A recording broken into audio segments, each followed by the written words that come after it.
When I became an MP, Parliament said, yes, we will help you with security. But almost unbelievably, just a couple of days after the murder of Charlie Kirk, 70% of that security funding was withdrawn.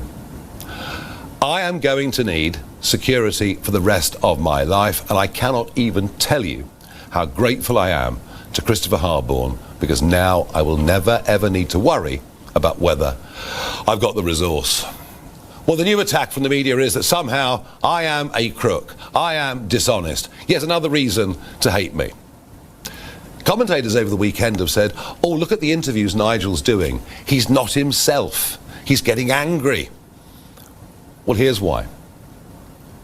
For some reason last week, the editor of the Times newspaper decided to publish a picture of where my daughter lives. There is no public interest in my daughter whatsoever. She is not involved in current affairs, doesn't seek to be involved in current affairs, and has never been used by me once at any point in my political career. No photographs on election addresses or anything like that. I've always done my absolute best to protect the privacy and safety of my family.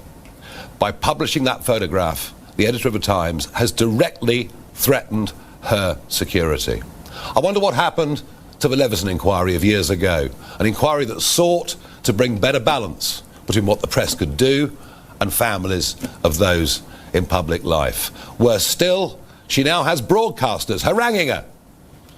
Sky News were one of them, and when I questioned them on it, they willfully and deliberately lied and said on their channel that they hadn't contacted the family. Well, let me be clear.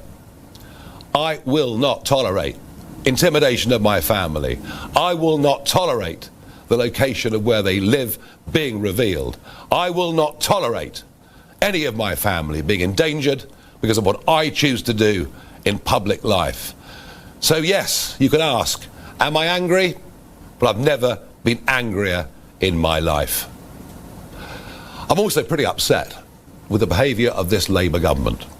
They began in 2025 and then tried again into 2026 to cancel elections for taxpayers, and to do so on a vast and epic scale, albeit with the connivance of the Conservative Party. Why? Well, of course, fear of reform. I'm proud of the fact that we fought a legal action that got nearly 5 million council tax voters the right to go out on May the 7th and give their view.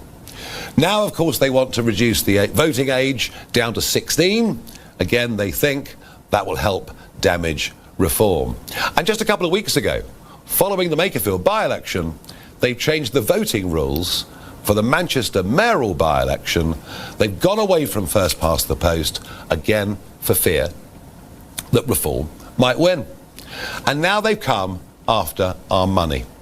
Now, to be clear, in the early days after the last general election, it was the huge increase in our membership at £25 a time that actually got us into a position where we could build a proper party.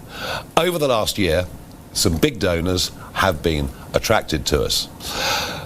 Extraordinary. These are men who've gone off as entrepreneurs around the world and succeeded. The sort of people we used to admire over centuries. Now government ministers refer to them in Parliament as malign actors.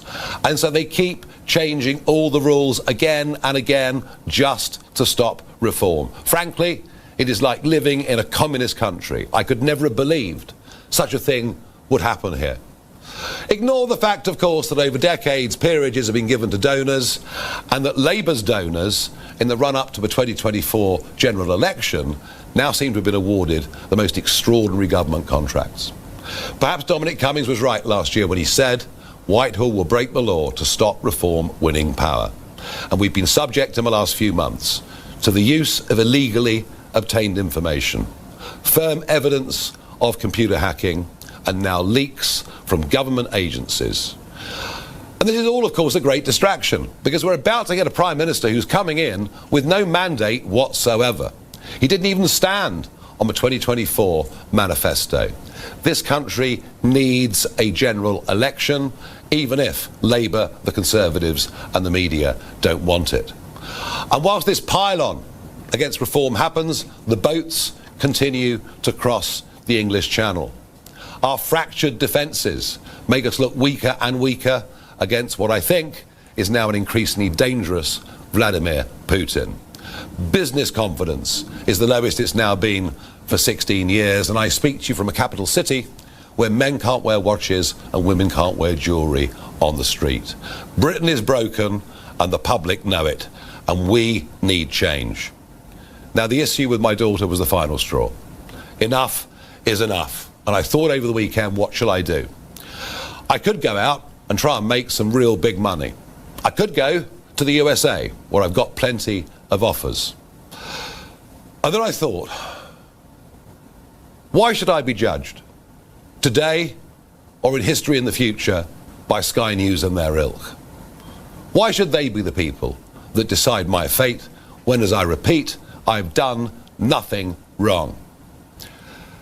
I've thought about it hard, and I've decided today I will resign as a Member of Parliament for Clacton-on-Sea, thereby forcing a by-election, which should happen, I hope, in short order. No, I've decided that the people of Clacton should be the judges of my actions. This will be a people versus the establishment by-election. It's a chance to stick two fingers up to the entire establishment, to frankly tell them where to go. And that is why I will be putting my name forward to stand in this by-election. I will fight to win. I will fight to continue the political revolution that reform has started. And I would say this to you, the voters of Clacton: if I win, you win. Because if I lose, they win, and we will never, with the two old parties, get the type of fundamental change that we need to fix broken Britain. Thank you.